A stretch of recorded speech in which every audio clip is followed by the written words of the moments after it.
Hi there. Welcome to the Cloud Security Podcast by Google. Thanks for joining us today. Your hosts here are myself, Tim Peacock, the product manager for threat detection here at Google Cloud, and Anton Chuvakin, a reformed analyst and member of the cloud security team here at Google.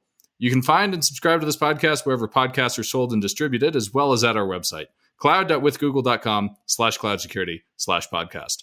If you enjoy our content and want it delivered to you piping hot every Monday afternoon Pacific time, please do hit that subscribe button on your podcasting app of choice. You can follow the show and argue with your hosts on Twitter as well, twitter.com/cloudsecpodcast. Anton, this is a fun episode we've got on, well, what's it on? Phishing? SMS? Two-factor? What are we really focused on today? Well, actually, this is all of the above. And to me, this is interesting because we get to push really good people from one of the great Google security teams about whether they really fixed phishing or not. Like, I think one of the things I'm going to ask, as you'd hear in a few minutes, is, have you guys actually solved phishing? And I think they were pretty close to saying, well, yeah, for this context, I think this solves phishing, which to me is kind of an amazing feat of engineering and, of course, of getting that technology to be adopted. So this is magical. And it does not involve AI. Actually, does it? I don't know if we can say whether it involves AI or not. It's really fun to push two people who've worked on a team as successful as theirs as much as we did. This was a fun conversation for sure. Okay, with that in mind, maybe time to start on the episode. Our guests today are Kurt Thomas and Ellie Berstein, both anti-abuse and privacy researchers here at Google. First question on our topic of phishing today. Is MFA a silver bullet? Like, can we just say MFA fixes phishing for good, or is that too much? Well, it's complicated, as usual, in security. I knew it. You knew it. Yeah, exactly. In general, state-of-the-art multi-factor authentication that would rely on security key and crypto would solve phishing as we know. Yes, if we have those, security key or funnel security key who don't rely on human sharing secret, but rely on cryptographic protocol and deep operating system and browser integration, yes, those will protect against traditional phishing. People entering their password or getting their SMS code stolen, absolutely. So yes, state-of-the-art MFA would solve traditional phishing. As we're probably going to go into detail later on, there are alternative form of phishing like cookie theft, which is not traditional phishing that are not covered by MFA, and we can talk about the limitation there. But yes, doing MFA will remove most of the threat model for phishing. Kurt? There are a variety of bypasses, and we'd love to dig into them. Some of them are rooted in phishing, some of them are rooted in malware, or even just the account recovery process. So friction that we try to remove from users also becomes a mechanism for attackers to break in. But as Ellie said, I do think it's appropriate that if you take something like security keys, when paired with secure recovery options, that you can in fact prevent at least remote phishing. Even though there are going to be bypasses, and we're going to talk about them, that shouldn't leave users or administrators feeling kind of helpless about the process. Like all MFA, even if it's not a security key, dramatically increases protection against phishing. And I think that's the message that you should be sending to users and administrators. So wait a second. So this is a bit subtle because I think that we try to push you in the absolutist corner, like, is well-designed MFA completely solves phishing? And you kind of told us, yes, and then there was a bit of a pause, and then there was a bit of a but, right? So I'm hearing, if it's really well-designed and well-implemented, it solves phishing, right? Like if I have secure account recovery, I have a secure cryptographic hardware, then phishing is kind of gone for good. It's not 90%, it's not 98%. It's sort of like actually gone. You're pushing us into a corner. Thank you so much for pushing us there. But I gave you a hole. I said well implemented. You can always say, well implemented is impossible, right? Yeah, I get it. Thanks for giving us the rope to hang ourselves with. Thank you so much. Really appreciate that. Or to escape with. Yeah, or to escape with. I think the main problem is phishing is ill-defined. I go to a web page or something which will have no local foothold, right? No APT, no malware. And the user is deceived to enter some credential. Yes, absolutely. Security key, because there is no user input and you cannot mess it up. You will be protected against phishing. And as Google said a few years back, since we have implemented at Google security key for all our employees, we haven't had a single case of phishing successful, just to be clear. So this is what Google is using every day for all our employees. We have security key. This is the only thing you can use. And thanks to that, the traditional form of phishing is gone, and we haven't had a single case. That's the reality of it. As we said, if you take the broad thing of the user credential have been stolen, which is a broader definition, then things got more complicated, right? So we want to be very clear about that. But if the main concern, which is the bulk of the phishing stuff, is you get deceived and there's some impersonation happening, I don't know, like you get a free gift card and then you enter your credential, or, there was this infamous holiday gift phishing that people really hated on Twitter. And, there was this massive thread and people were really upset. And that is completely preventable through strong MFA, which is security keys, or Windows Hello, part of this same protocol called WebAuthn, right? WebAuthn will solve that. Yes. Okay. And there is no conditional but. This is yes. So that's actually really good, because I feel like we should celebrate this moment very briefly, maybe not with champagne, but it feels like if you go this route, this specific attack that's well-defined yet still common is actually gone for good, which is not something we have a lot of in our beloved domain of cyber, right?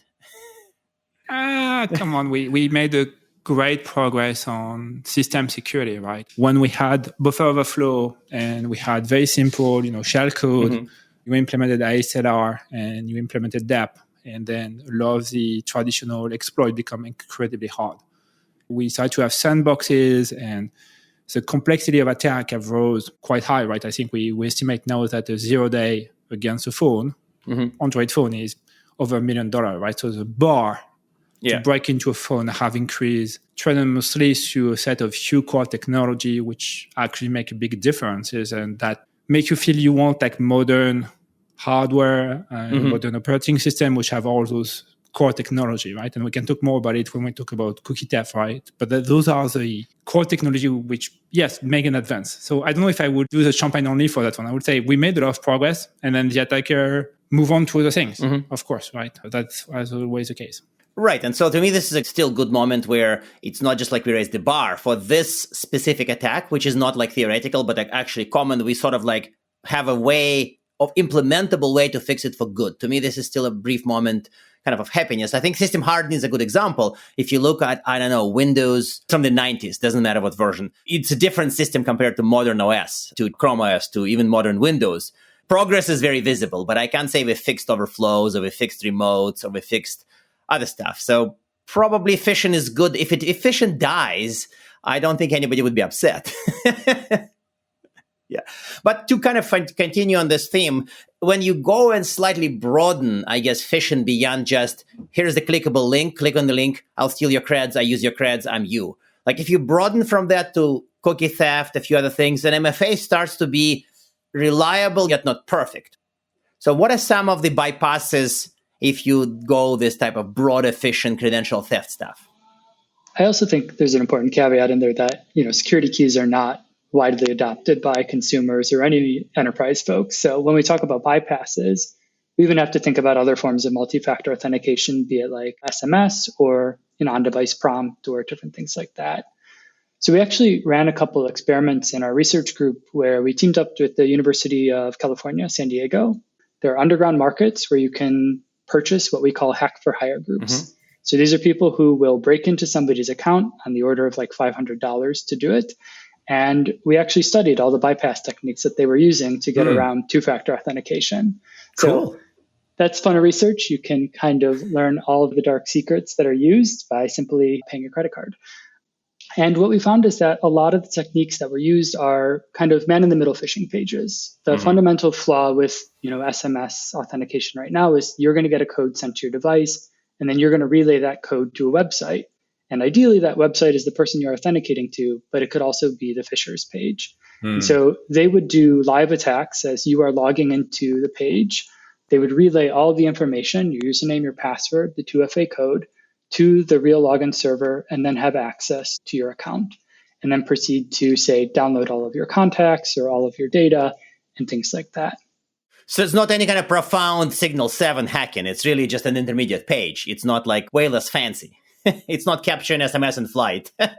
Yeah, and this is an evolution because we've seen like tens of thousands of off-the-shelf phishing kits that continue to be used, and they don't have the capability necessarily to do this man-in-the-middle style attack. All they do is start collecting additional information about you. What's your phone number? Where are you located? Because we alluded to earlier, account recovery is a major vector through account compromise as well. While you're phishing somebody for the username and password, you can also gather all this auxiliary information that might let you bypass the recovery mechanism. Say, hey, I lost my phone. I can't do SMS right now. Can I just prove to you I know my phone number? Can I prove to you I know where I live?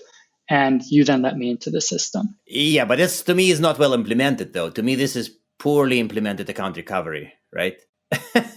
It's hard to say that it's poorly implemented because there is friction in that process. What do you do when somebody loses their device? Do you just say, you can never get it back? Sorry, bye. Exactly. Yeah. And this is a unique position for, I think, folks in the cloud. When you have an administrator, there's actually a trusted source of contact you can go to that you can go for the recovery option. But when you're talking about consumers, that doesn't exist at all. Yep. And so there's always going to be these trade-offs of how hard can we push security versus how hard do we push the friction on end users and usability. Yeah. One of the work in our team is to understand what we call at-risk population, which are people who have different type of risk profile. And a account, if you are a CFO or a CTO, your risk profile is drastically different from someone who might not have such a ability to send an email, say, hey, do a wire transfer. We talk about BEC, right? Business email compromise, where you can game the chain. And again, this is a form of phishing, or is this form of impersonation, if you would, right? It's a broadened thing. And if you can confuse someone in the chain to believe you are really the CEO or the CFO and you really do the money transfer order, then there is still this human element, right? And this human element is not going to go away. You need education. You need a lot of other control to that. And so your risk profile will be very, very different whether what type of company you are. We did a lot of presentations at RSA around, the different type of enterprise vertical have different vulnerability, different posture, different risk. If you work for a political campaign, we just had a paper on that where your risk is way higher because who would not try to attack an election, right? I mean, at that point, it is a big topic. You are a more bigger target, and we can think of other activists, can think of other at-risk populations. So there is also this question of try to get defense at the level of risk you are facing.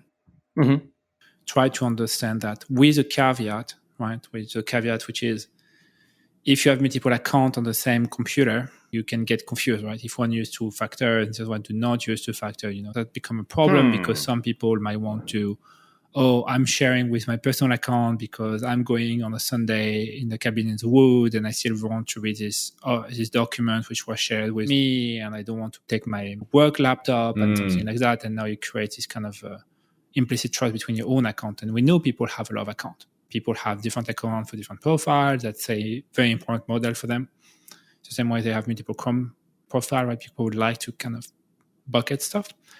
As an administrator, there's also this question of being careful about the implicit trust and what type of device you are letting your data be in, because it's very easy to believe you are isolated. And then in reality, you are sharing the computer with other company because you have multiple SaaS.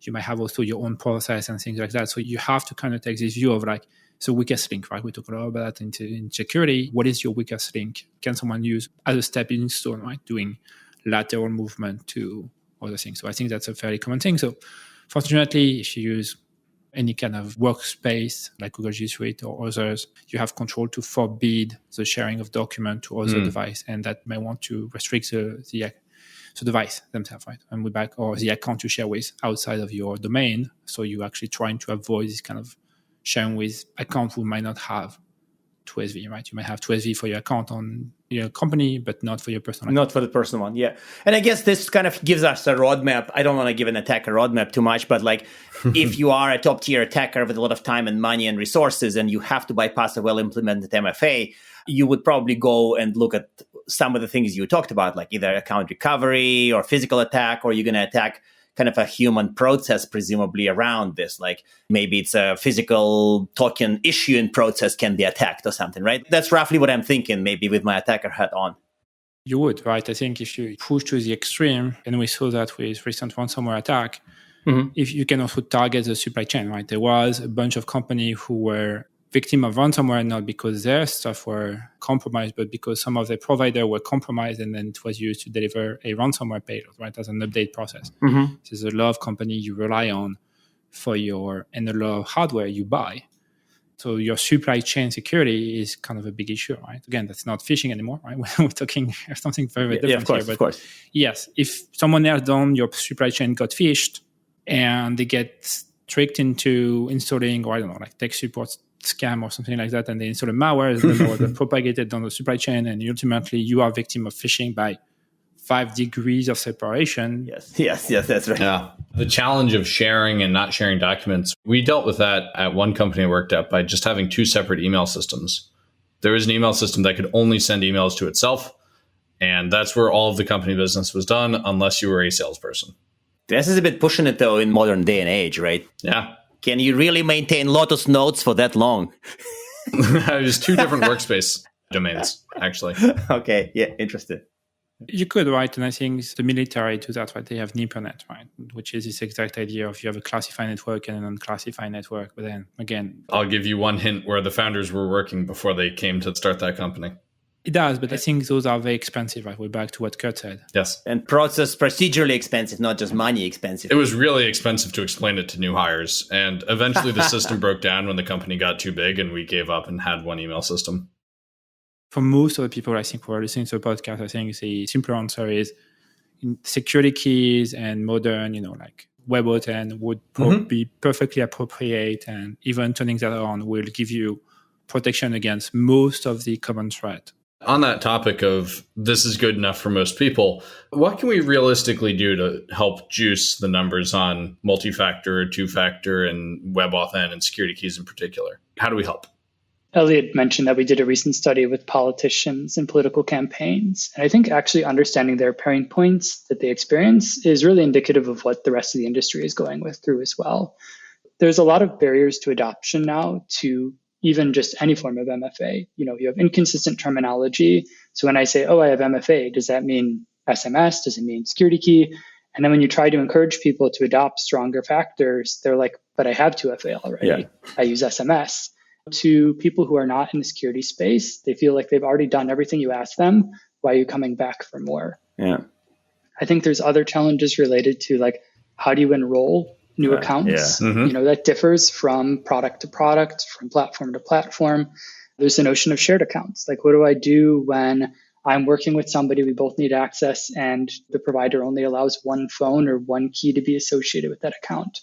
Or you have a transient account with multiple owners over time where you don't want to lose access because maybe say it's your marketing person that handles the press account or something. That person may change. Then all of a sudden you're locked out of that account moving forward.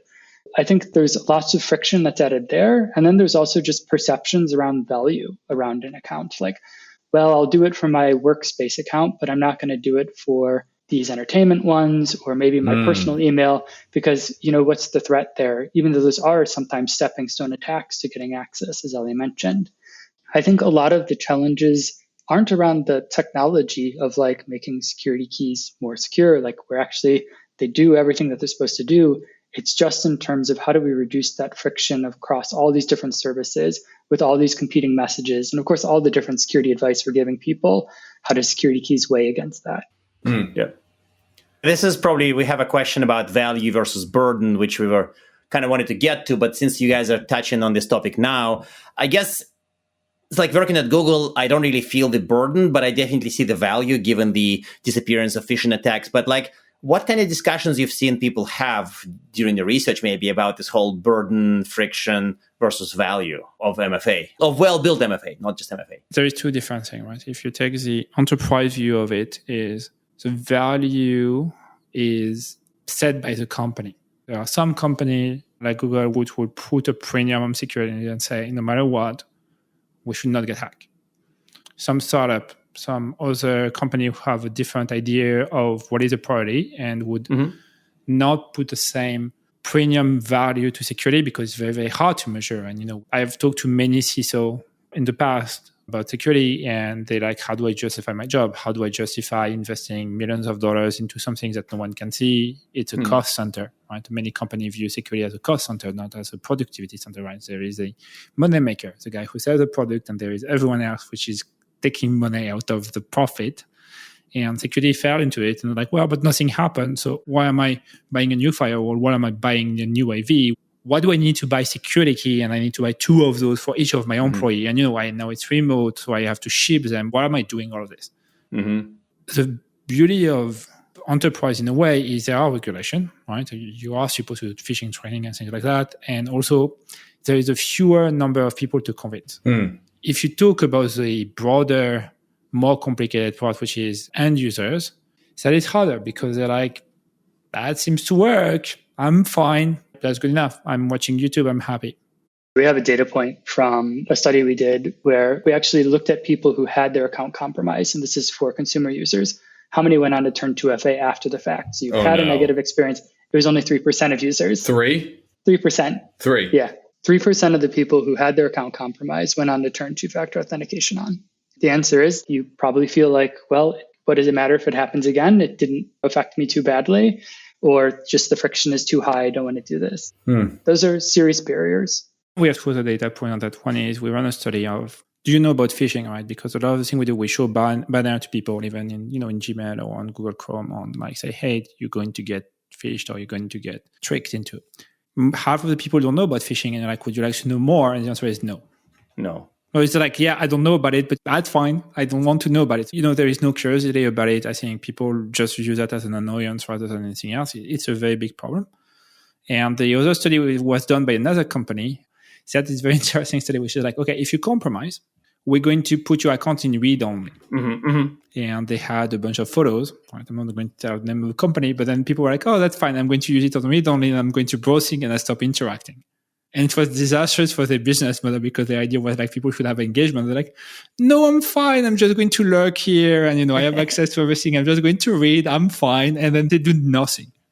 They knew their accounts were compromised, whereas in lockdown mode, and, they said, oh, we're going to have this gradual idea of still letting you see things, but that's not that bad. And then the answer is like, if you ever do that, then they will do nothing. Wow.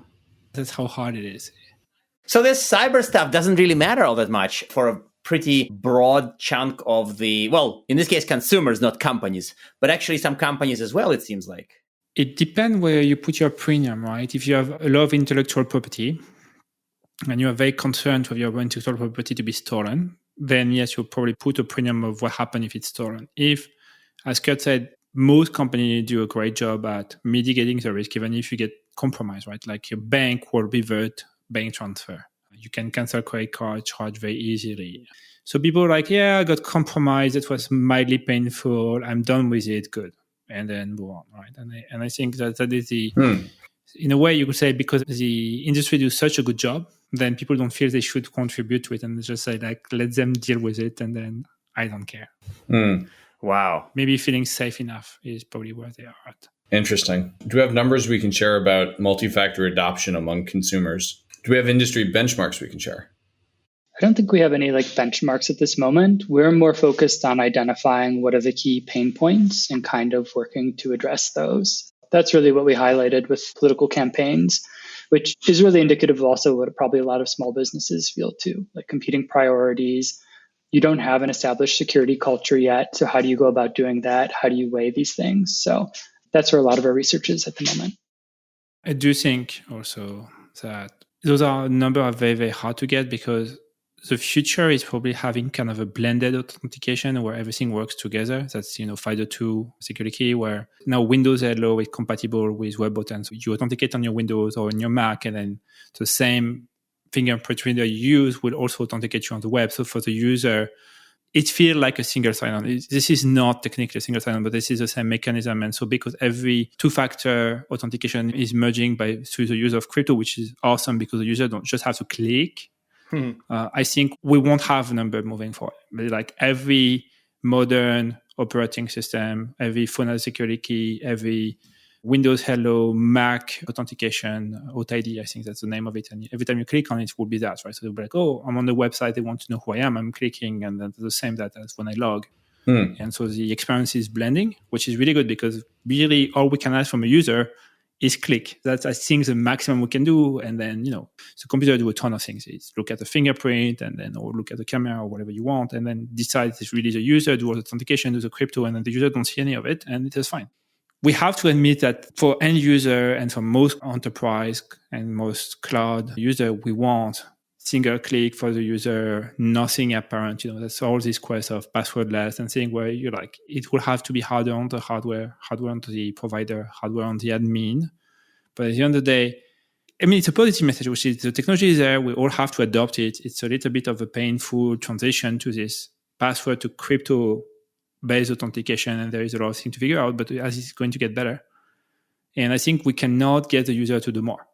We have to, as a community, say, okay, fine.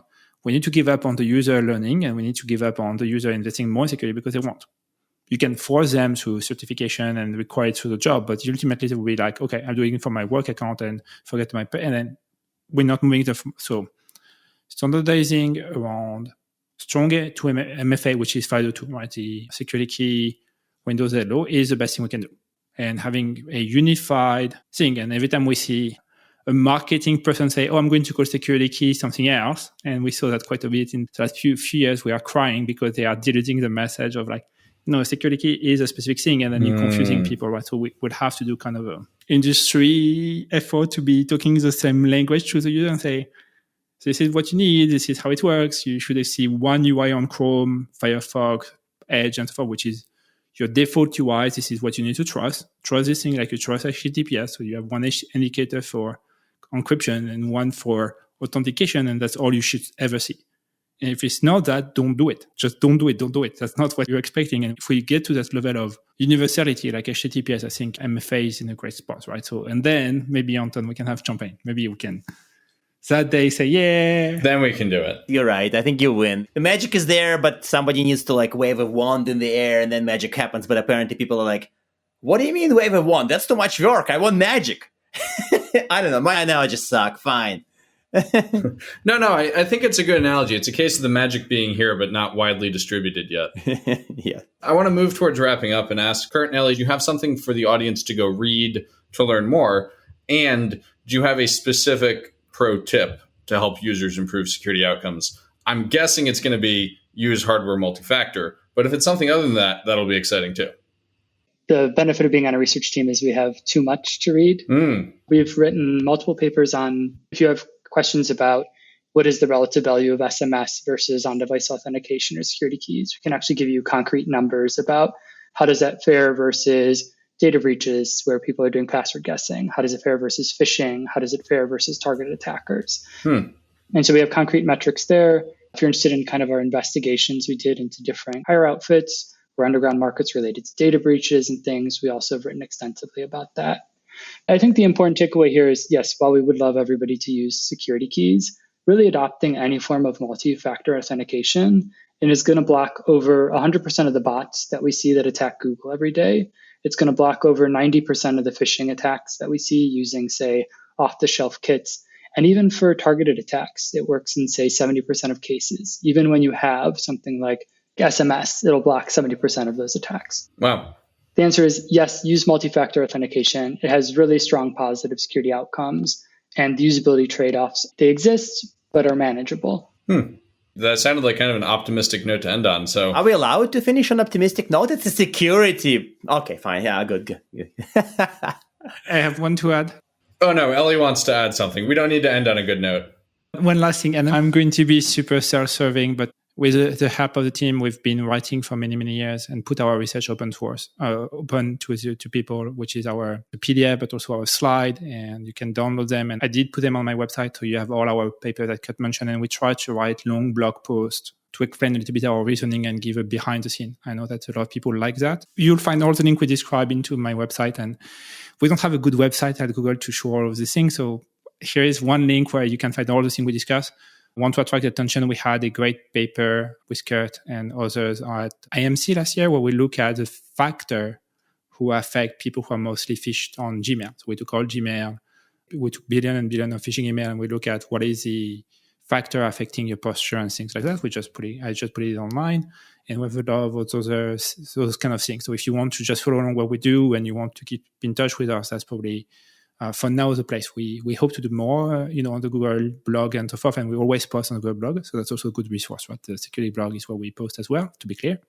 But if you want the paper and you want to search through them and have like a little bit of a longer write-up or a mailing list, then we do that too. And again, we're really happy to talk to people. We're always happy to go and talk about security with various people because we're researchers, right? We're a little bit a different type of breed at Google, I would say, that engage more with academia and industry. We go to conferences and so forth. So if people have an interest to reach out to us, by all means, we're always happy to discuss more of those points. Amazing. So a second optimistic note, please reach out and bother Ellie and Kurt, and they will be happy to share more.